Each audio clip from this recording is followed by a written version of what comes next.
Good morning, sports fans, our fellow crew members. Welcome to the round table.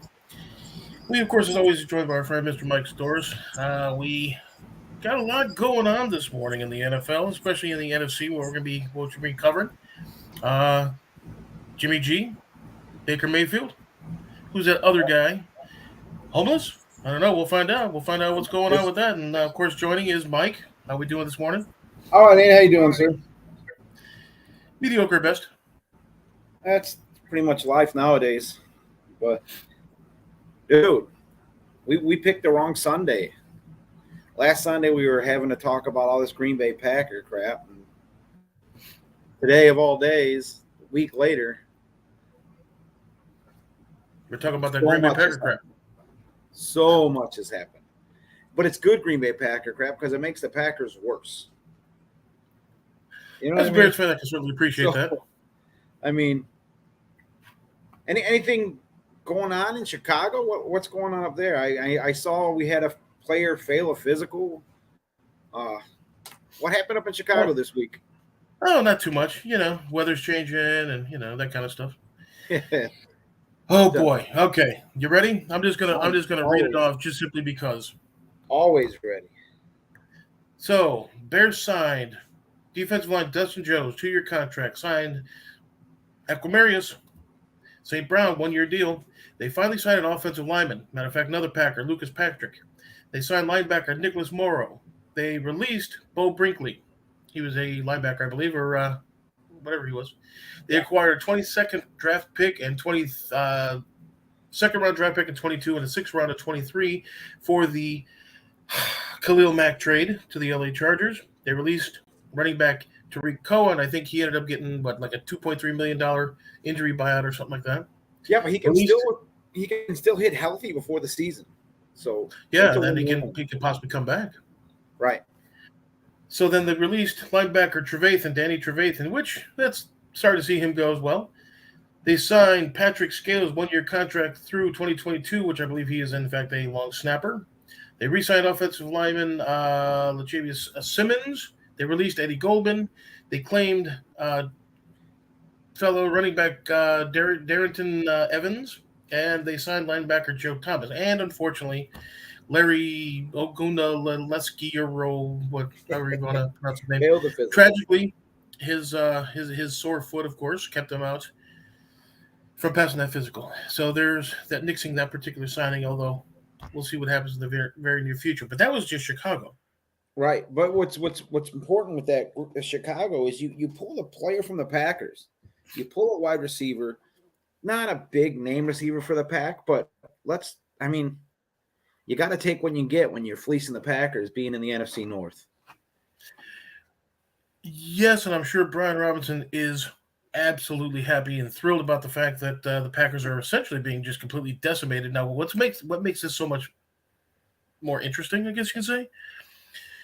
I don't know if you've seen any of the memes about the Packers, but you have Aaron Rodgers with a great big huge, blanket of money and stuff like that, and everybody else is basically, like Oliver Twist, please, I want some more, kind of a thing, because there's like no more money in Green Bay, and they're losing players because of it.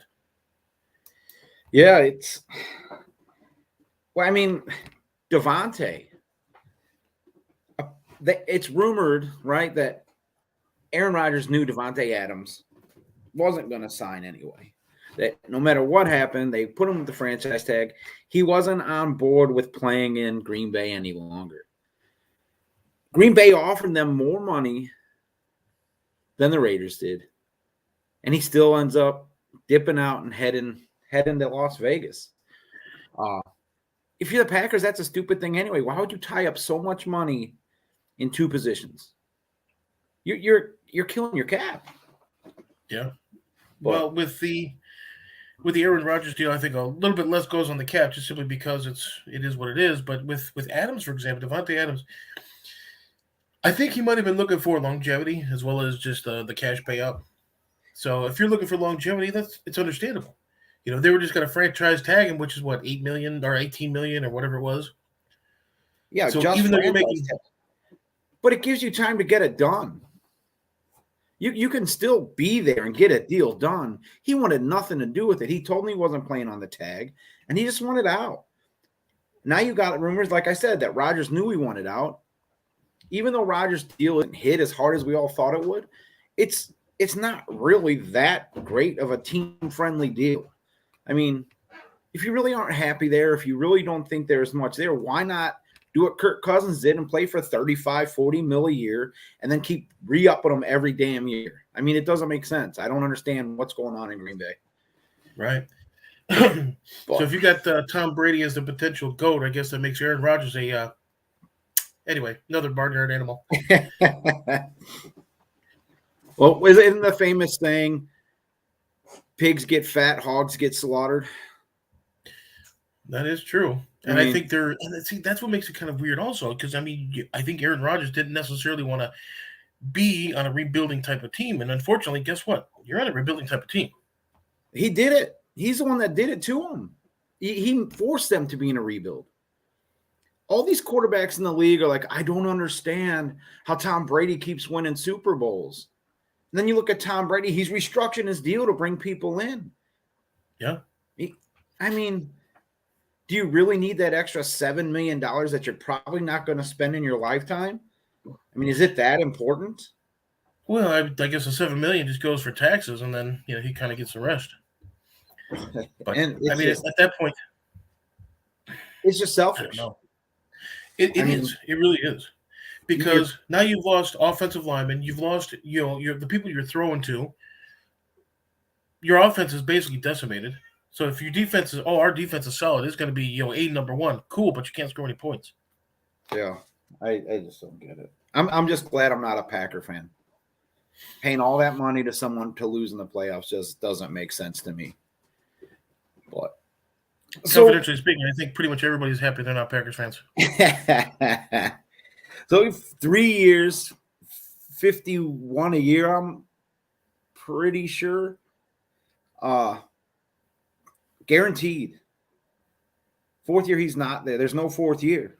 Rumor was it was a 4-year deal. There is no fourth year. It's 3 years. Does he play it out? I mean, I don't know. I kind of feel like Keith honestly might have a point there. I mean, Rodgers leaves. What? They've already told Jordan Love essentially they don't have faith in him.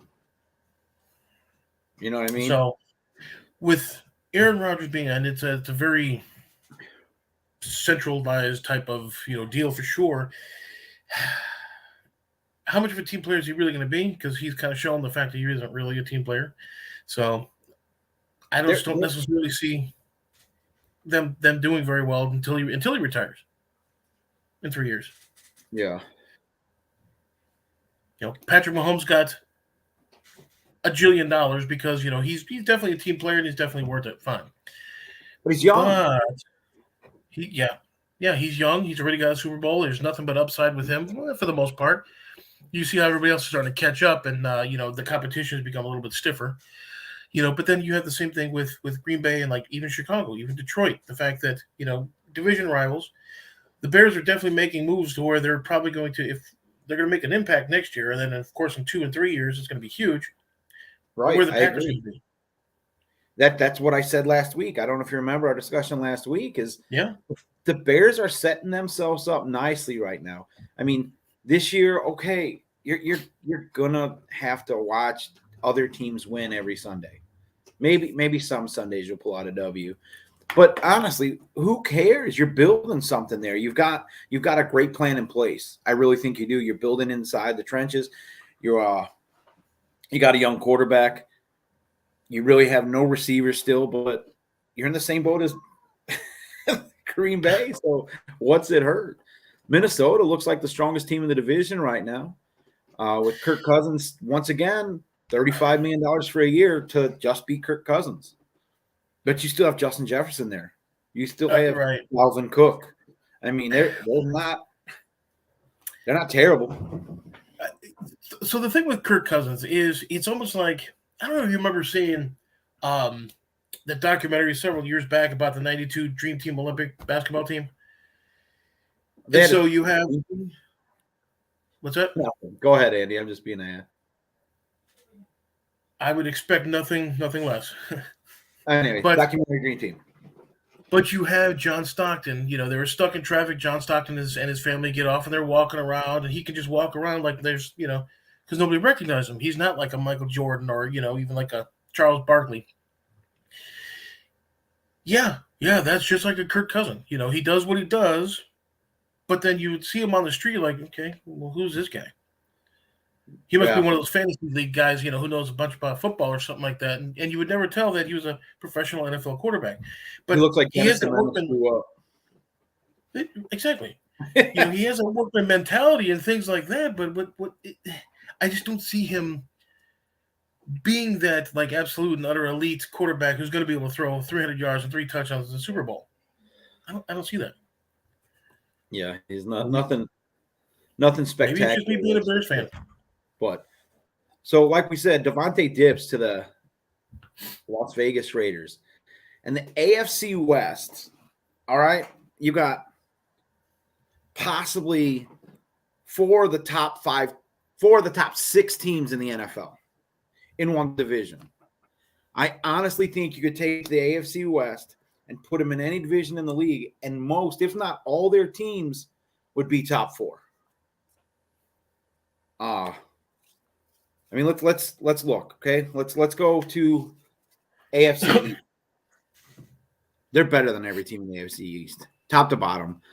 Top 4 would be, Broncos, Chiefs, Raiders, on down the line. And then you'd get to your AFC East, probably the Patriots, maybe the Dolphins.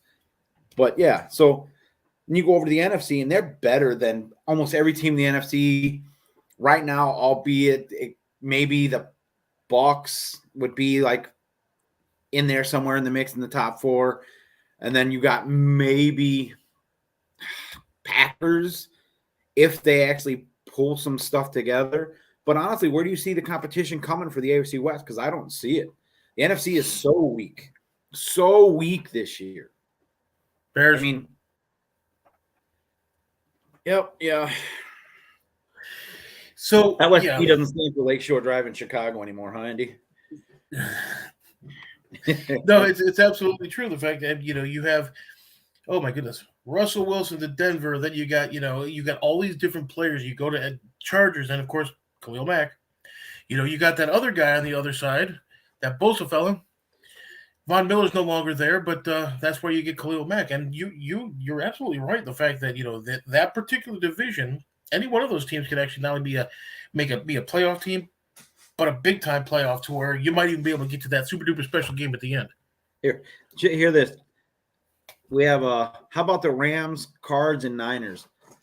I think Rams are going to fall victim to the same thing the Bucs did. They did not improve from last year, while other teams are improving. They still have the draft; they still can improve. But right now, it doesn't look like they're actually doing anything really explosive in free agency. You got the Cardinals that are just lucky to keep Kyler Murray. And the Niners, you don't have a real quarterback right now. You have Trey Lance, which is a project quarterback. Not saying he can't be the answer, but he's nothing compared to what you're looking at in the AFC West. Right. You do, in fact, have the Bills. In fact, as Ryan just mentions the fact, Yeah, Bills. Von Miller. Go ahead. Bills are solid. No, Bills, I mean, but look at the Bills. They're built like what the AFC is building right now. It's almost like they're mirroring what they did. They went out and got a young athletic quarterback, got some solid receivers. You're building your defense. I mean, I picked the Bills to win the AFC last year. So yeah. I'm all for it. Yeah, they almost made the Super Bowl for sure. But and that's the other thing, Gabe Davis, UCF, go Knights. Anyway, Von Miller, he signed a 6-year deal, of course. $400 billion. Why? Because Buffalo has potential to be in the Super Bowl, definitely the playoffs next year. Right. Why not? So, no, absolutely. And so that's the thing too. I mean, if you have all these different teams who are actually going above and beyond, especially like look at the Patriots when Tom Brady was there, you had people who were taking pay cuts to be on that team because to get that nugget. And then you of course have like Aaron Rodgers, for example, Deshaun Watson, which we'll get to, and some of the other guys who are it's all just a money grab. So I mean, do you really want somebody who's going to be, money grab future? It's a business. I get it. However, from a team standpoint and things like that, I mean, Would you rather have somebody who's loyal to the team? How about speaking of loyal to the team, let's just dive into it if you want. I mean, we got that big trade. Big trade. You know who I'm talking about. He's been accused 22 different times of, let's just say, improprieties, doing some diddling, not diddling, getting diddled. He's a victim of circumstance. Every NFC South team on. Every one of them. The Falcons moved money around, held off on restructuring and re-signing Matt Ryan, pushed it back. The Panthers were non-committal to Lego Man, their quarterback. And then Watson decides he's going to take his talents and his indiscretions north to Cleveland. The only good thing I can say about him going to Cleveland is so damn boring, there's no way for him to get in trouble. You'd be surprised. Right. You'd be surprised. But there's always some shenanigans to get into in Cleveland. But yeah, that's interesting. You knew that he was going to be out of Houston because you kind of sort of burned a few bridges and stuff. You got to get out of Dodge, and that's understandable. Cleveland, you actually had yourself a solid quarterback, even though you might not have necessarily thought he was the person for you. He was a solid quarterback. Took it to the playoffs.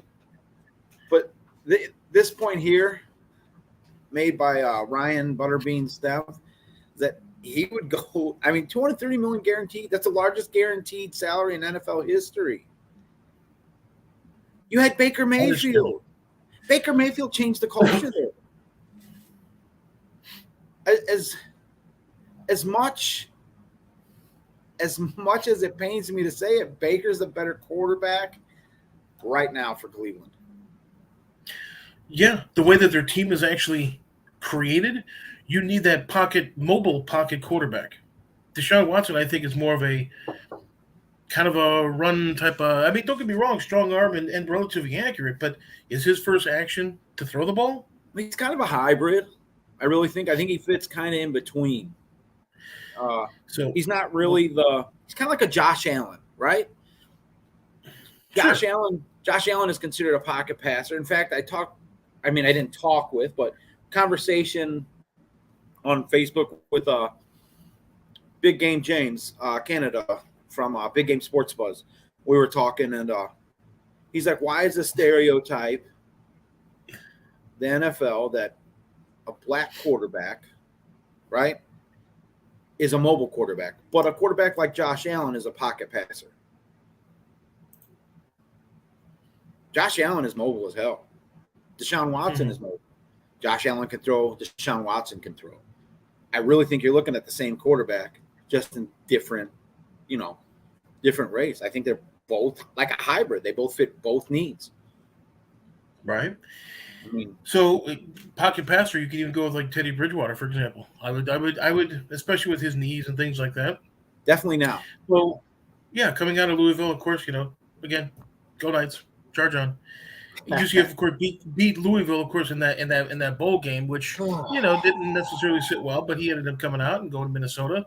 Unfortunately, blown out a knee twice. Yep. But I would definitely think that he's almost your typical type of pocket quarterback, and God knows Teddy Bridgewater, because he's able to come back, every season and things like that. And I got to tell you, I kind of like the way that he plays. Very cerebral type of player. And so, even with you have like Deshaun Watson and with Josh Allen, for example, who are more mobile, different type of quarterback, but they all do the same thing. But it just depends on how that team is actually formed around them. Do you have those receivers that are going to see, oh, he's scrambling, I gotta get back, so gotta get open, break off my route and get open, that kind of thing. But that's actually something. Yeah, that's a big issue. Well, that's something that you have to kind of sort of learn. You got all that time with Baker Mayfield in Cleveland. Baker Mayfield is a breakdown play. I'm going to scramble, kind of like a Fran Tarkenton. I'm just going to wing it and see what happens. Well, you got all those receivers used to his scramble. The scramble drill, I mean, it's always talked about, and I don't think people really understand what that means. But when you're your protection breaks down and your quarterback leaves the tackle box and he's out, out on a ledge, essentially, your receivers got to make their way back towards the ball. You got to make your way back towards basic throwing field for your quarterback. You know what I mean? And Deshaun Watson, his release is different. His velocity is going to be different. It's going to be an adjustment to go from Baker Mayfield to Deshaun Watson. Will it cripple them? No, they're in the AFC North. It's going to come down to the Bengals or the Browns in the AFC North. Steelers. Yeah, you do have that. You do have that one kid there, at quarterback there in Cincinnati. Yeah, he's solid, and they went out of their way to give him protection this year. You signed Alex Kappa. I think it was 18 or 30 mil, 3 years, 30 mil or something like that. And then you signed who was a top 10 guard in the league the last couple of years. And you get pretty much for a steal of a deal, you get Ted Karras from New England, who's a top 7 guard since 2020. Both are young. Both have good size. Both have good footwork. They put a premium on protecting Burrow for the upcoming season. Right. So Which would be, because what was it, the NFC Championship or whatever game was, where Joe Burrow was sacked over 200 times? Yeah, it was crazy. 200's a bit much, but yeah. It was close. People hear what you're saying and they look it up online like, damn, he was way off.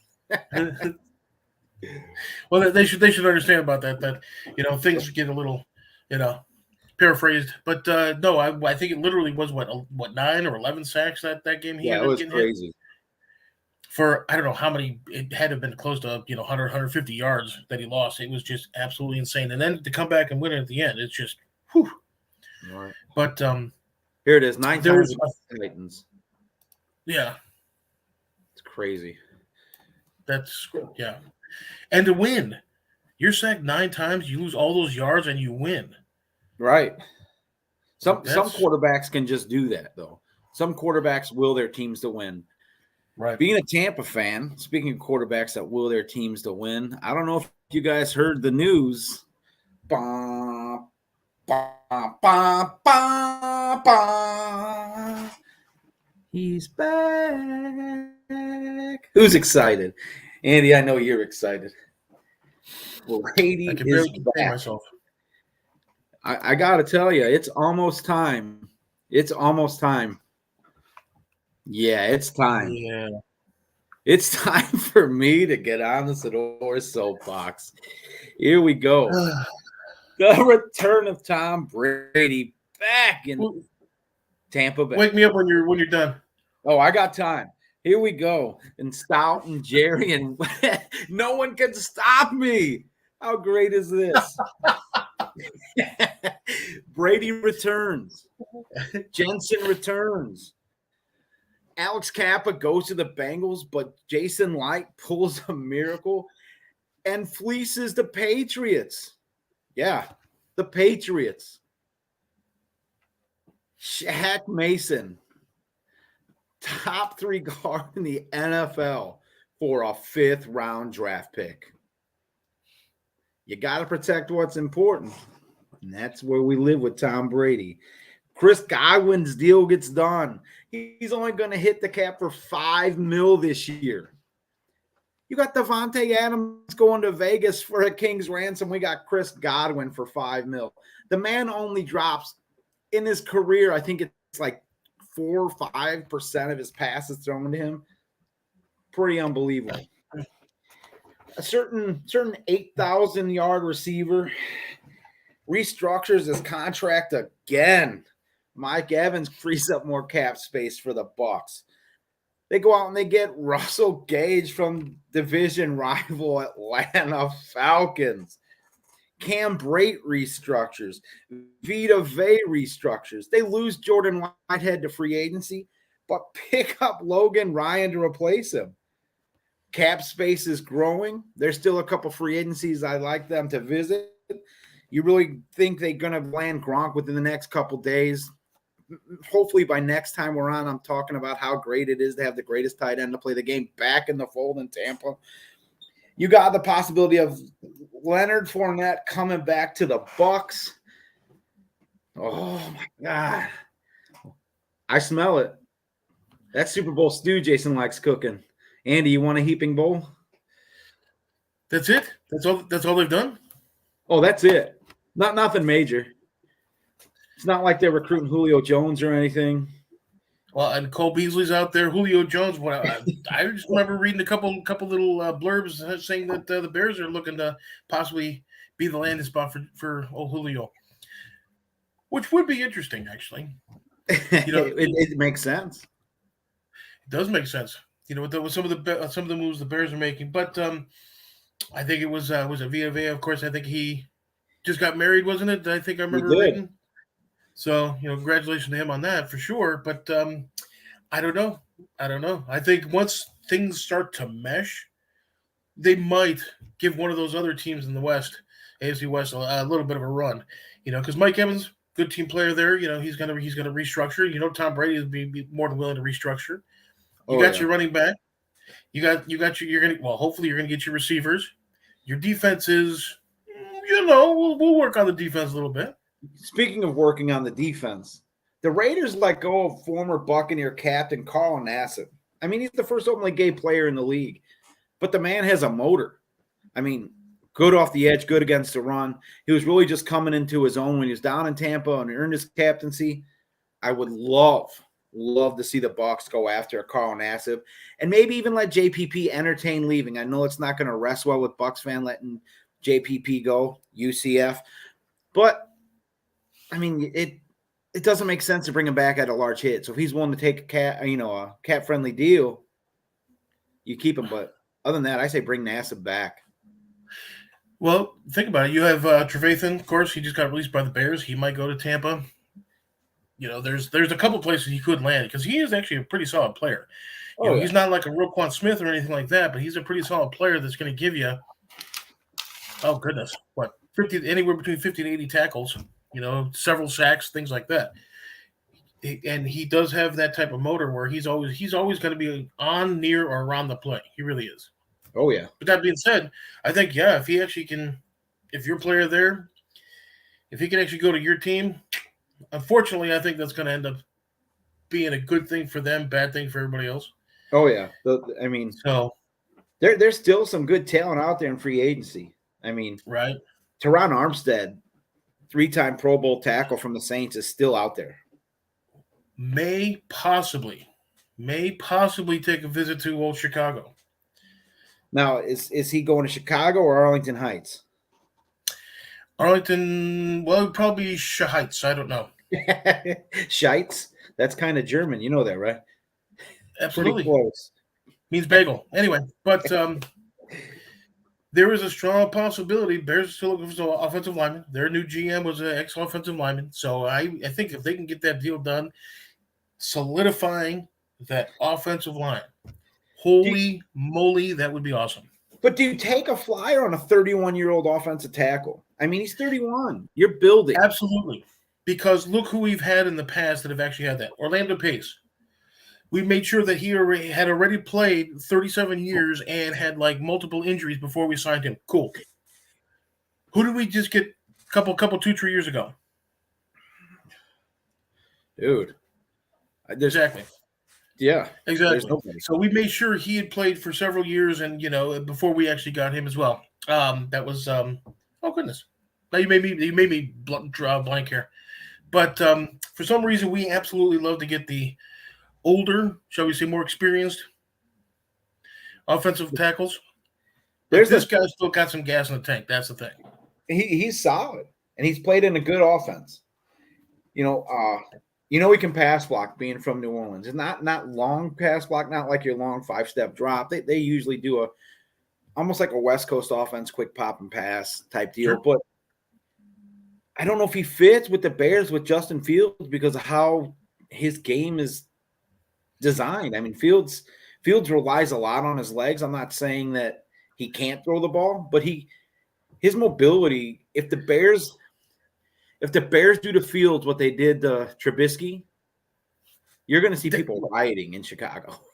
So that's when things get a little bit kind of interesting, because the reason why Justin Fields potentially was having to move around and scramble as much as he did because of the offensive line. You solidify that offensive line, he doesn't necessarily have to do what he has to do to basically stay alive. But I just also remember reading that I think it was up in Atlanta at Georgia Tech that Justin Fields is actually working out with Colin Kaepernick, and for all the little galvanizing things that Colin Kaepernick is known for, he was pretty accurate with his passes. So early on, granted, and he might have had to do a little scrambling and stuff like that. But if he can get even impart some of his wisdom, I guess, on Justin Fields, there's a possibility that could actually help Justin Fields' game. And then you add that with an offensive line that doesn't, unfortunately, let a lot of sacks, things like that. I think that could actually end up being a little bit better, especially for the NFC North there. Right. With Green Bay, of course, floundering. Let's play a game real quick, Andy. I'll give you 5 free agents. You tell me if you'd like to see them in your hometown or where you can see them fitting. Okay? We already did one on Armstead. We've got the one-hit wonder, Jadeveon Clowney, 29 years old, defensive edge. Would you take him in Chicago? I would say no. Say no. He does tend to get hurt a lot. He is a little bit more, I don't want to say self-centered, but it's a me kind of a thing for him. And what the Bears defense likes to do is be a team defense. So, right. Okay. I would say no. How about the controversial one in Odell Beckham Jr.? Played solid for the Rams. Do you see? I've heard rumors of him heading possibly to Chicago. I mean, he's again 31. You're in a rebuild. You're in full rebuild. Keep that in mind. You're not a team that's knocking on the doorstep or knocking on the door. Do you take an OBJ? What makes that interesting is we play on natural grass, but then you have like Minnesota. You have to go to places like that. I would probably say 1-year deal. I could see him sticking around for a year, making a few bucks. Well, that would be beneficial for both parties, right? OBJ comes to Chicago on a 1-year deal. Replaces Allen Robinson, basically. He's your number one, automatically. I mean, he's better than Mooney. So you got OBJ as your number one on natural grass. On natural grass. You have several factors there. Number one, experience. He does have a bit of an ego, so he's going to want to be your number one. That's fine because we don't necessarily have a number one. Cool. So you got the experience, you got the number one, and he's going to be able to impart those skill set, hopefully, onto the younger generation. It's a symbiotic thing where everybody wins all around. So I would say bring him in for a year and kind of go from there. Okay. Bobby Wagner. Who? What? Bobby Wagner, linebacker, 32 years old. You're in a rebuild. Okay, I would probably say we can probably do a 1 year with him as well. Because you have that experience, you have that brain currently. You've got that, into the mix. I would definitely say we can get him for a year. Kind of go from there. Yeah. I really see him going to Dallas. Really? Dallas has done nothing. Yeah. I mean, nothing. They're still eating that bag of Skittles they got. That's it. Yeah. I think we mentioned that before. I think they're starting with the W's first. So, I mean, and then the only other person I would see possibly going to Chicago would be La'el Collins. And that one makes sense to me. He's a tackle, 29 years old. You get a couple more years than you would out of Veteran Armstead. He's not as potent a run pass blocker, but he's a lot younger. 2 years is a lot in the NFL, especially for an offensive tackle. I don't know. I mean, you said you would take Armstead. I can't see you not taking Collins if it's available. So if you get your 2 bookend tackles, let's say you have White here and Daniels on the interior, and then of course you got your center and stuff like that. That's a pretty solid offensive line. Yeah. So, that way You would have some protection, of course, for Justin Fields to kind of work his magic, so to speak. And Beckham, he's going to be out for a little while, still with that little bit of a bum knee. But so he's going to be out for a little while. But I think the Bears could probably make some noise for sure. They might be kind of at the top of the North until unfortunately, it's just going to be one of those things where they're going to hit that wall. Yeah, it's the NFC. The NFC North is kind of a weird division this year, and the only reason I say that is because it's been Green Bay, Green Bay, Green Bay, Green Bay, and now you've got Minnesota, who I honestly think is the best team in that division right now. Doesn't mean they will become the season, but right now, currently constructed with Kirk Cousins, with Dalvin Cook, with Justin Jefferson, they got the top trio in the division right now, and I really think, it's going to be Minnesota Packers. Bears, I think, is your 3. Lions 4. Jokingly, I said the Lions would make the playoffs, and I really just whatever. Sure. But the Bears, I think, if they can knock down the Packers once, knock down the Vikings once, they could be in it. But I don't think you want to be. I think you want to just not mail it in this year, but build this year. Build for the future, because the future is going to be bright in Chicago. So basically, what we have in Green Bay, let's see. First, DEVANTE Adams traded to Las Vegas. Pat O'Donnell from the Bears to the Packers. He, of course, was your punter for. You hope, being a Bears years. fan, you gotta hope he gets a lot of punts in this year. Yeah, absolutely. Gets a lot of work. Make that money. Let's see. Devondre Campbell, of course, re-signed. Aaron Rodgers, I think he did a little something with the Packers. He did a little something to the Packers. That too. Preston Smith signed a contract extension, and Zadarius Smith and guard and tackle Billy Turner were both released. That was actually on the 14th of March. OBJ and Landry to Green Bay? Come on. I hope not. What? Not happening. No. I don't even think they have the cap space for really a cup of coffee. If they both come in on a prove-it deal, maybe, but no, not happening. Well, Vikings-wise, we got guard center Austin Schlottman. Yep. Yeah. Agreed to terms with Harrison Phillips and tight end Johnny Munt. These are the Vikings, by the way. Signed punter Jordan Berry. Agreed to turn linebacker Jordan Hicks, which is kind of interesting. That's actually all right. They released defensive tackle Michael Pierce. They placed tender on kicker Greg Joseph and agreed to principal to contract extension with quarterback, the old captain, Kirkus Cousins. Now that's actually kind of interesting because again, he's just one of those guys. He's like a plus mediocre. Right. Later, Ryan. Thanks for watching, man. We'll get to Detroit in just a moment. Kirk Cousins, I said when he was drafted that he would be a starter in the league. He should have started ahead of RG3, in my opinion, but he ends up being a starter in the league. He does enough to keep a winning record, but he doesn't do anything more than that. He's just your A to B guy.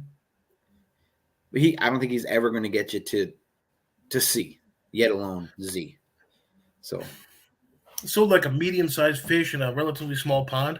Right. So what kind of in the Land O'Lakes? Butter? Anyway. So let me ask you this. Let's say you throw him out in the I'm just throwing this out there. Let's say San Francisco, or even if you go to the AFC, things like that. You see him having that type of success than he has in Minnesota? This year? Let's just say he goes to Seattle and they're in a bit of a rebuild. Do you think he's the kind of person they're going to be able to build their team around? Build their team around, no, but I think he could win in Seattle. I don't think you build around Kirk Cousins. I think he's, like I said, I think he's more of a A to B quarterback. I don't think he's going to get you more than A to B. But there are some quarterbacks that could get you. We'll get into that later on in the show. But so Kirk Cousins, he's just good. Not that that's a bad thing, but he's just good. Not someone you're like, hey, we got Kirk Cousins, and you start hanging banners, and it's Kirk Cousins. Yeah, like your next door neighbor. Oh yeah, Right. hey Kurt, we're having a barbecue. Come on over. He's someone you could sit down and have a beer with, but you're not going to tell anybody you had a beer with him. You know what I mean? If you sit down and have a beer with Jimmy Garoppolo, you're going to go home and be like, hey, I had a beer with Jimmy Garoppolo. You sit down and have a beer with Tom Brady, you're going to be like, oh my God. I was at the bar with Tom Brady. You know what I mean? It's going to be something you want. Kirk Cousins just like. You think Jimmy Garoppolo? Well, it depends on the player and the kind of beer. So, for example, I would probably go with like a light sponsorship thing. Coors Light? You'd have like a Miller Lite with Kirk Cousins, but you have like a Keystone with Jimmy G. Right. but my point is he's just Kirk Cousins. You understand what I'm saying? It's not pedantic. I get it. It's Kirk Cousins. I think that's going to become a next catchphrase. Well, yes, but Kirk Cousins is just Kirk Cousins. Again, he's somewhat on the plus side of pedantic. I get it. But now let me ask you this: honestly, would you actually take Kirk Cousins over such talents as Kyle Trask? He had to come up. If we were in the position we're in 2 weeks ago in Tampa, right? And Tom Brady isn't our quarterback. And we're sitting here and it's going into the season and Minnesota's like, hey, Jason Light, we'll give you Kirk Cousins for a 4th-round draft pick and compensatory 2024 draft pick based on how many games he plays. I'm jumping all over that. Because in the NFC South this year, Kirk Cousins is going to get you a home playoff game. Okay. I mean, right? Potentially. I mean, it's Kirk Cousins. Sure, but now think about it like this. If you have Green Bay, of course, was the cream of the crop in the North for years, fine. You had Minnesota as like I wouldn't call them a 1A, we'll call them like a 1C because they weren't quite there. They had the tools, but they weren't quite there. But other than that, outside of the division, they were having some serious issues winning against teams outside the division. Okay, so now with that being said, do you honestly think that Kirk Cousins is going to be able to go to the South and Tampa plays a couple of really strong teams?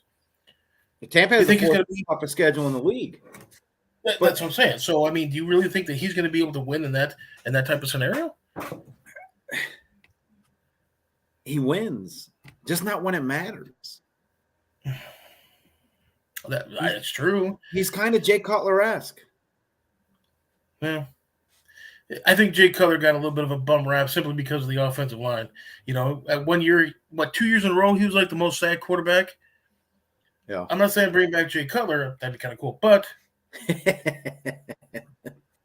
if you're the most sacked quarterback, you get those happy feet and you throw those picks. You can't. I mean, come on.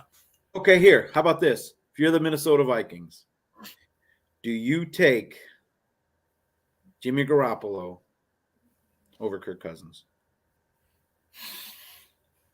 Absolutely not. Okay, wait. Jameis Winston. Ooh. So I personally would probably say no, but I can see how Jameis could be a plus in Minnesota. And there's one more for you. Baker Mayfield. I can see how he'd be a plus also. It depends. Okay, Minnesota is actually geared around Kirk Cousins and his skill set. Kirk Cousins is definitely not what I would like to call like a Deshaun Watson, for example, or somebody or even Lamar Jackson, who's going to be able to actually scramble around, get you some more yards, get you that first down, things like that. He just doesn't have that type of mobility. No, Kirk Cousins is statuesque. Yeah, he can do what he can do. However, he doesn't have that type of mobility where he's gonna. That's part of his game. If you bring in Jameis Winston, who isn't necessarily that type of player either, he's deceptively quick, like we were talking about, but his first thing is not necessarily to be like a Watson or even like an RG3 back in the day where you're moving, scrambling, getting those yards. No, Baker Mayfield is very similar also. He's looking to throw. He's looking to do his thing before he's running. Fran Tarkenton. That's Baker Mayfield.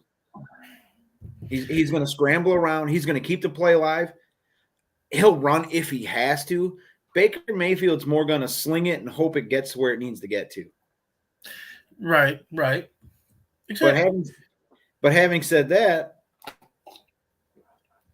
where do you see him going? I mean, we got 3 above-average quarterbacks whom I firmly believe are all better than Kirk Cousins, who's making $35 million a year. All basically have no real place to call home right now. Jameis might end up back in New Orleans. Jimmy G's coming off of knee surgery. I think it's a knee surgery. Might be ankle. Coming off of surgery. It's an ankle? That's what I thought. Yeah. And you got Baker Mayfield, who does great commercials, but again, is potentially homeless right now.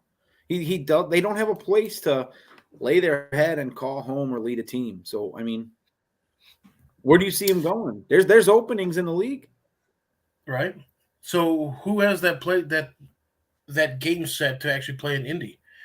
Indy is like, they're getting to where they need to be. I mean, with the running game they have, they've got a good 50-50 ball receiver in Pittman. I really think, I said it last week, I think Indy needs to stay with Minshew Mania and start talking to that man. It's Burt Reynolds. I mean, come on. Get in Minshew Mania. I would probably say he's more of the Jerry Reed. I definitely wouldn't call him the Burt Reynolds character. Ironically enough, I've actually been mistaken for young Burt Reynolds. Oh, I've seen it. Yeah. Oh yeah. In my younger days. When you were 4. But I can see Minshew. Minshew's one of those, but he's actually kind of like a Baker Mayfield where he has those emotions right there. Oh yeah. And so, if he does bad, I don't know. A whole lot of things can go bad. But I don't know. That would be interesting, wouldn't it? With that hair, that mustache, his fan base, I think Indianapolis would probably benefit from him coming down. Why can't you do both? Why can't you take a flyer on Baker Mayfield? Bring in Minshew. Nobody's showing interest right now. So, okay. So let's say you got who's your 1, who's your 2? You got Minshew at number 2. Do you think he's going to really want to stay at number 2? No, you say, here's the keys to the castle. You 2 fight it out. Do you really lose there? Do you really lose pulling them both in to fight out for one job? So if you got Baker Mayfield growing the little, the little Fu Manchu, the little stash over here, you literally could have a mirror image of each other. Right. Maybe a little bit longer. The defenses wouldn't know what's going on. I can hear it. This is like the Twilight Zone here because you would literally have, you're like, wait a minute. Now there you go. There's your Wildcat right there. Right. But seriously, I mean, I don't think you lose there. I'm not saying it'll happen, but you bring Baker down to Indy.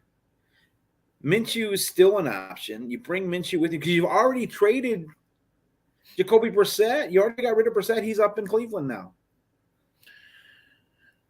Yeah. Does make sense. I can totally see Minshew, of course, in Indianapolis. I can totally see Baker Mayfield in Indianapolis. Jameis Winston, I think he'll probably do good in Seattle, for example. Just simply because you got that run and gun type of deal. That light air and stuff like that. He might have to work a little bit on that accuracy to where some of his passes do tend to kind of be a little bit errant every now and again. But he gets that completely under control, and Jameis Winston can actually be a good player. He could make sense in Seattle. I really think he might end up staying. It sounds like he might be staying in New Orleans. Tebow Light down there has been pretty much out of the quarterback talk. Taysom Hill. I don't know if you knew who Tebow Light is, or Wish Tebow, whatever you want to call him. He's out of the equation essentially down in New Orleans. So now you've got, Jameis Winston. Unless they want to go and get Jimmy Garoppolo, who is the winningest quarterback right now without a real place to call home. He's technically still in San Francisco, but they pretty much made it obvious they're going Trey Lance. Okay, so who would you rather see in San Francisco? Would you rather see like a Jameis Winston, for example? Kirk Cousins. You see a Baker? Kirk Cousins. No, in San Francisco, who would fit in San Francisco? Honestly, right now, God, Jameis Winston doesn't fit. I can't see that working out. I really can't. Baker's kind of weird because he's got that personality that doesn't really mesh in that area. I mean, Baker's more of a – he's too emotional, I think, for that area. He kind of reminds me of Blue Collar. Yeah, absolutely. And so, let's go to work. Exactly. Right. That'd be the best way to describe it. And yeah, no, it's just, it's not a negative, it's not a positive. That makes sense to me. Minshew to Indy makes sense to me. I don't really know where you put Jimmy G.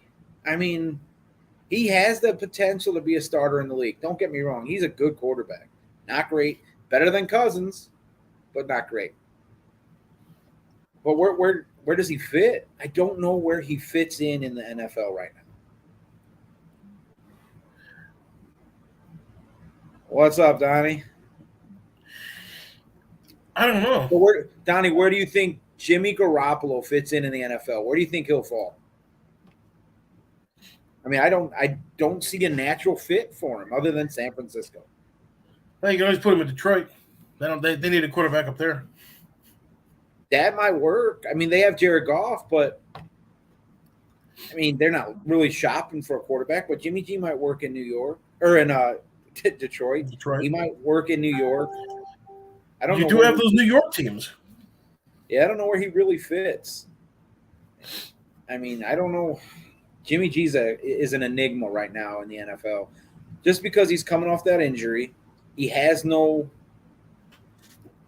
He was 2 yards away from winning a Super Bowl. I mean, Jerry says it all the time, and I know it gets annoying, but he's right.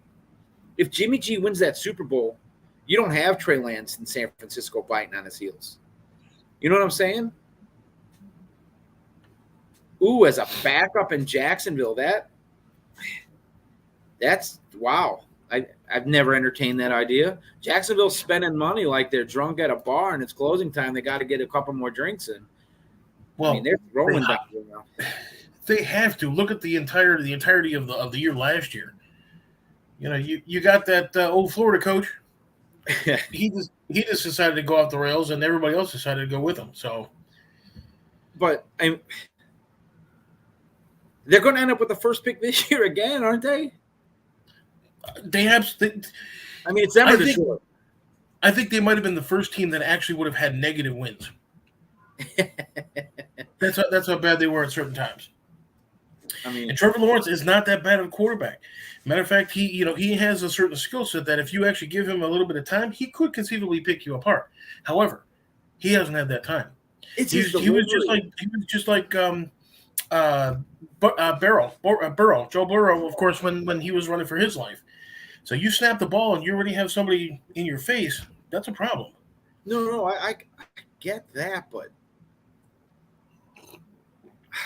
man, I don't think he's that good a quarterback. He can make the throws, but his delivery, it takes a couple weeks. I mean, he's got a real elaborate throwing motion. I think that hurts him a lot. He's also tall and lanky. And it's just one of those things. I get what you're saying. I totally get it. But, if you have a better opportunity to show your skill set, I think that's the only thing. I think the Browns have already mucked it up this year. They acquired Deshaun Watson, but they gave up the future. I mean, I really think Houston won that trade, in my opinion. But anyway, we're running out of time, brother. We got like 6 minutes left. Is there anything else you wanted to jump into? We could talk about Detroit and some of the moves they made, but all right, go ahead. Let's dive into the Motor City Kitties and their potential But it's Detroit. third pick. It's Detroit. I mean, Okay, for all you Detroit fans, you got the Detroit Lions are signing with wide receiver Khalif Raymond, offensive outside linebacker Charles Harris. They signed wide receiver DJ Chark Jr. that's They solid. released they released Trey Flowers. They re-signed Tracy Walker, safety. They re-signed center Evan Brown. Re-signed linebacker Alex Enzalone, safety Jalen Edwards. Excuse me, linebacker Sean Dion Hamilton and safety CJ Moore. They re-signed Rashad Berry and center Ryan McCullum. Detroit Lions tender exclusive free rights to Scott Daly, Jack Fox, Mark Gilbert, Juju Hughes, etc., etc. Detroit has nowhere to go but up. Kind of like Jacksonville, kind of like, Green Bay, places like that. Green Bay had the success, and all of a sudden with this rebuild, they have to start down here before you really can assess. Detroit, unfortunately, they did have a couple wins last year. Yeah. They Key victories, by the way. They surprised quite a few teams. They really played spoiler well for the NFC. The Detroit Lions are kind of like the Atlanta Falcons of the NFC South. I mean, or of the NFC North. The Falcons parade around their kicker to sell tickets. I mean, think about that. Their kicker is who they were using to draw fans. They big news is they re-signed Cordero Patterson. That's a big signing, and you can bet on the fact that Calvin Ridley won't be playing this year. And I thought Cordero Patterson was their kicker. He's their safety. He's their kicker. He's their offensive tackle. He's their left guard. He's their running back, their wide receiver. He did try to throw the ball to himself once, but it was intercepted by him. Patterson. But yeah, the Falcons haven't done much to really. And they were all banking. This is what stinks about the NFC South right now is they were all banking on landing Deshaun Watson, and he basically strung them along like the pretty girl you wanted to take to prom, and ended up going with the quarterback. I mean, it's pathetic. They just sat there looking and waiting, and they end up taking their cousin to the prom. You know how that feels, Andy. I'm going to pretend like I didn't hear that. That's our little secret. Anyway, I'm about done. We got a Green Bay question. Okay. They tried to sign Adams. They did. They tried to throw money at him. They threw more money at him than Las Vegas did. But he wanted to be with Carr. They have good chemistry. They have a good history. I mean, Fresno State, they were exceptional at Fresno State. What shocked me about that deal is the fact that Aaron Rodgers knew before he signed for all that money. You know what I mean? He could have taken less money and they'd have money to play with in free agency, but right now they're pretty much screwed. But let me ask you this real quick about the way that some of these teams are actually throwing money around. If you got, like, for example, KC with $450 million, you got Green Bay with $200+ million, Browns with $200+ million. When's it going to get to that point where it'd be like, okay, look, we'll give you like $10, but we'll give you like 1 or 2% of the team, that kind of thing. Ooh. And when are they going to start doing that kind of stuff? That would be crazy. I mean, if you give a player some percentage of team ownership, you're dabbling in risky waters there, because you're paying yourself. That makes sense. So then now you have there's a conflict, sure. Well, you have a stake in the team, right? And you make more money than your coach out the gate. You play long enough, you're going to have enough money to possibly buy out some of the other shareholders, right? I mean, you can't. I don't know. Yeah, because you can't just keep throwing these huge sums of money out to these players. So Deshaun Watson, Patrick Mahomes has been playing for how many years? So if he's been playing, let's just say he's been playing 5 years. I don't even remember. I think he's like I on think year it's 5, 4 or 5. So if you're giving him $45 million a year, and he's been playing for 5 years, you should have 7 Super Bowl victories. That's what to expect, especially when you're paying that kind of money. Deshaun Watson, for example, you're going to pay him $230 million. You're going to pay Aaron Rodgers, who only has 1 Super Bowl victory. Right. Sorry, Brian Robinson, but you only have 1 Super Bowl victory. Basically, $200 million. You expect something with that money, and if you're not coming through with it, it should be a performance thing. Look, I get you threw 30 touchdowns, but you also threw 15 interceptions. We're gonna have to take a couple bucks back, or we're gonna revoke your parking permit or something like that. You have to park over, with the regular people. The problem is the NFL just prints money. The cap's going up next year. I mean, you're going to see it climb and climb and climb. It's an ATM for that. I mean, it's unbelievable how much money they can throw in the NFL. So, yeah, I don't know. I heard Roger Goodell wants a raise too. What's that?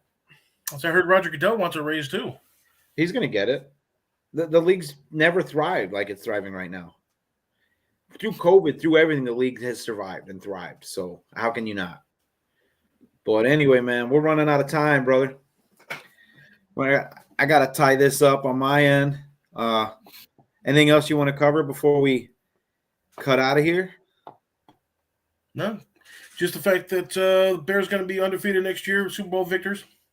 All right. Well, thank you all for watching. Please like, share, and subscribe. We'll see you maybe next week, maybe not. I'll find out further details during the week. But until then, later, Mo. Get this up.